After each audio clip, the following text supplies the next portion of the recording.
Hi, my name is Damian Goddard, and I'm a spokesperson for the Marriage Anti-Defamation Alliance.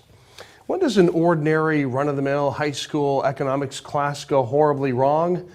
Well, in the case of one Daniel Glowacki, it had nothing to do with any misunderstanding of the basic tenets of supply and demand. It did, however, have everything to do with a teacher who brought his own activism inside the classroom and then kicked a 14-year-old boy out of it for merely disagreeing with him on the morality of homosexual conduct. He said that we lost our right to free speech once we stepped inside his classroom.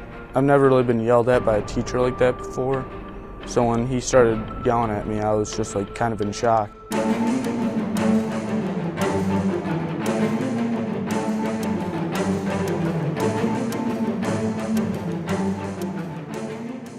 Everything started as a normal day, we were walking into class, and as Mr. McDowell walked in, he had this other girl behind him, Danielle Peterson, walk in too.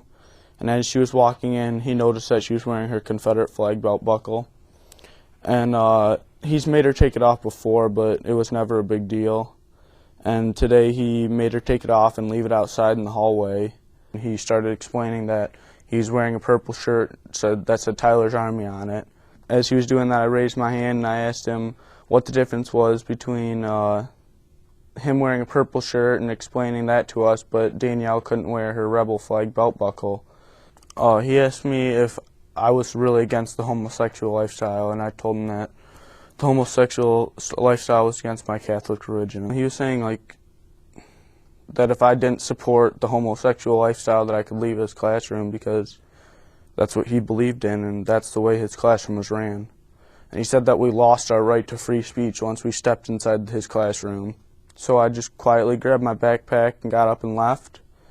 And as I was walking out into the hallway, he came running out after me, calling me a racist and a bigot, and telling me he's going to get me suspended for bullying and harassment against gays. When he started yelling at me, I was just kind of in shock. I didn't know how to react to it. Daniel called me as soon as he got out of school and told me what had happened. I called the school and I talked to Mr. McDowell, and I really didn't want him to be kicked out of the class, and so I said, well, he'll apologize for, sticking his nose in where it didn't belong. I said, but as far as his religious beliefs, he will not apologize for that. And he told me that if I was really a Catholic, that I would be at Catholic schools and I wouldn't be at public schools. And I said that not everybody can afford Catholic schools, so that's why I'm here. I put a lot of time and effort into raising my kids with a religion, and I don't think it's right for a teacher to tell that child that my religion is wrong, his religion is wrong. The next day, he came home from school and said that somebody had said that it was on WHMI, what had happened with him. And I was like, what? Why would it be on WHMI? I didn't think it was going to go past that classroom. There was Mr. McDowell on the news saying that this kid came into the classroom, spewing homophobic and racial slurs, and I'm listening, and I'm like, that's not what happened. He just kept going. He just kept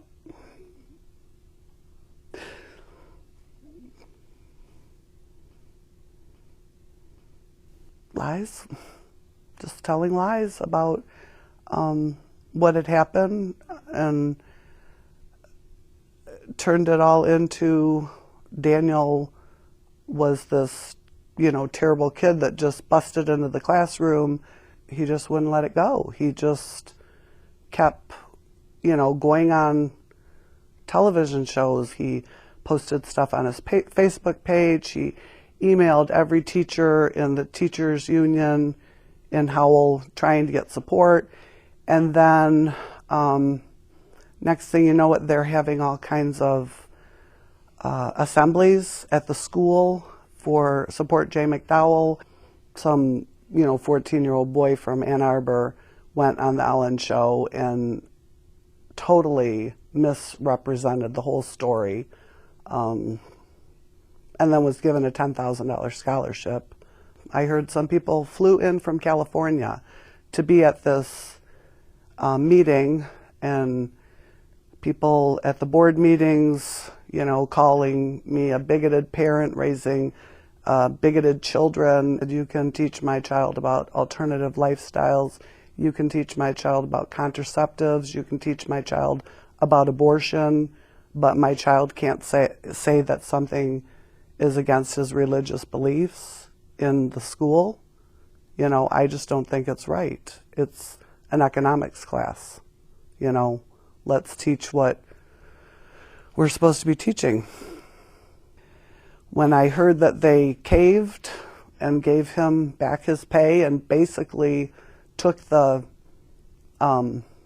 reprimand out of his file and reworded it for, you know, whatever, however else they made it sound, I was, you know, devastated. I was physically sick. I was physically sick when I heard that. Now, it doesn't seem fair.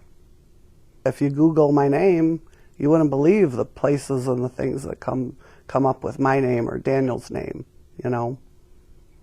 I don't think it's fair at all.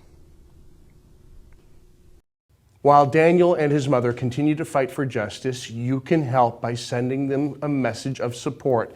And you do that by logging on to www.marriageada.org. And if you or someone you know is facing threats to their person, property, or livelihood because they speak up for marriage or religious liberty, you can report it by going to marriageada.org and clicking on the Share Your Story button. Take a stand. Let your voice be heard. Fight for marriage.